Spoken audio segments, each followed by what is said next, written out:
Bismillahirrahmanirrahim. Assalamualaikum warahmatullahi wabarakatuh. Halo sejarawan, perkenalkan nama saya Rahmat Abdullah. Asal saya dari Lampung. Saya dari jurusan Sejarah Peradaban Islam kelas 1D. Di video kali ini saya sedang melakukan tugas observasi yang tepatnya berada di Museum Sri Baduga, Kota Bandung. Museum Sri Baduga ini didirikan pada tahun 1974 dan museum ini diresmikan pada tahun 1980 dengan nama Museum Negeri Provinsi Jawa Barat oleh Menteri Pendidikan dan Kebudayaan Dr. Daud Yusuf. Di tahun 1990 museum ini berubah nama menjadi Museum Negeri Provinsi Jawa Barat Sri Baduga. Mengenai itu, Sri Baduga ialah nama seorang raja agung kerajaan Sunda yang beragama Hindu di Jawa Barat. Koleksi pada Museum Sri Baduga banyak memamerkan berbagai macam benda bersejarah dan benda antik yang bernilai seni tinggi. Beragam benda tersebut terdiri dari beberapa koleksi, seperti koleksi arca pada zaman megalitik, pakaian adat, rumah, perkakas, permainan, dan alat musik tradisional. Hal yang menarik dari arsitektur museum ini yaitu bangunannya yang berbentuk seperti rumah panggung dan susunan panjang yang menggambarkan rumah khas Jawa Barat. Lalu pada saat awal masuk, tepatnya di lantai 1, di situ kita akan menemukan beberapa batu-batu atau prasasti bersejarah. Yang salah satunya yaitu prasasti batu tulis. Prasasti batu tulis dibuat pada tahun 1533 oleh Raja Surawisesa untuk menghormati dan mengenang mendiang ayahnya, yaitu Raja Besar Sri Baduga Maharaja, yang memerintah dari tahun 1482 sampai 1521 atau dikenal sebagai Ratu Haji Pakuan Pajajaran Sri Sang Ratu Dewata. Sri Baduga Maharaja dikenal juga dalam tradisi lokal sebagai Prabu Siliwangi. Prasasti batu tulis merupakan peninggalan kerajaan Sunda ketika pusat pemerintahan berada di Pakuan Pajajaran, beraksara Jawa kuna dan berbahasa Sunda kuna.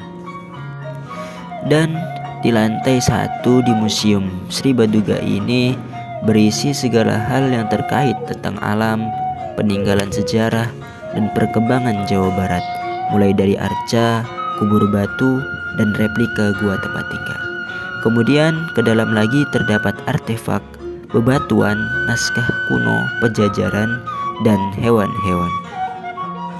Lalu ada juga sejarah Bandung, yaitu pelif interaktif, sejarah terjadinya Danau Bandung Purba, ada juga replika kereta kencana Paksi Nagaliman, replika Gua Pawon. Lalu menaiki ke lantai kedua. Di ruangan ini menampilkan kehidupan masyarakat Jawa Barat yang menghadirkan koleksi-koleksi etnografika budaya-budaya daerah, mulai dari naskah kuno, alat-alat tradisional, pertanian, dan dapur. Hal menarik lainnya adalah ditampilkannya beberapa busana pengantin daerah Jawa Barat dan juga seragam juragan tanah di masa kolonial. Dan juga ada salah satu benda bersejarah yang menurut saya menarik yang ada di lantai 2, yaitu sarana ibadat kepercayaan Konghucu dan Taoisme, seperti racu, wadah abu jenazah, pedupaan relief Kuanlen diletakkan di atas meja, kain towi. Peralatan ini merupakan perlengkapan upacara penghormatan kepada leluhur. Kepercayaan ini hanya dianut oleh warga masyarakat Jawa Barat keturunan Cina. Dalam kehidupan orang Cina ada 3 ajaran yang mereka pahami, yakni Konghucu, Taoisme, dan Buddha. Ketiga ajaran ini saling menyatu dan dikenal dengan nama Sanjiao dan Sankau. Kemudian lanjut ke lantai 3.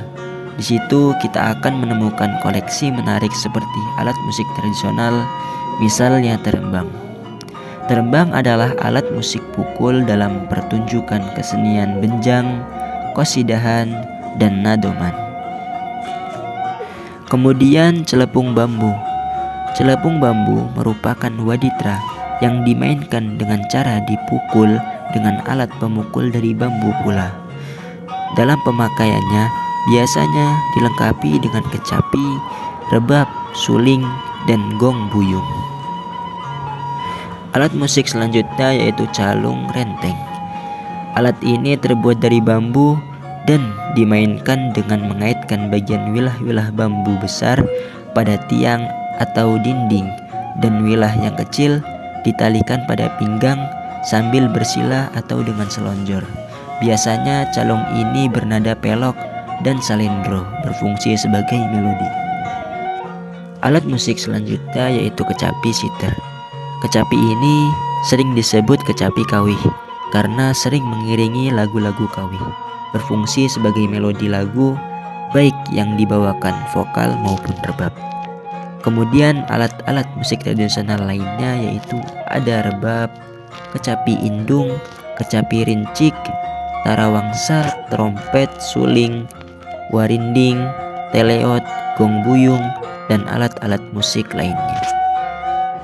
Satu hal koleksi yang menarik yang ada di lantai 3 yaitu sebuah kecapi berukuran besar dan berwarna emas yang disebut sebagai kecapi naga maung.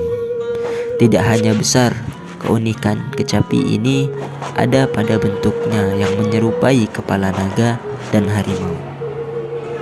Lalu di lantai 3 ini juga ada benda koleksi mata pencaharian, alat pertempuran, dan alat-alat permainan anak-anak.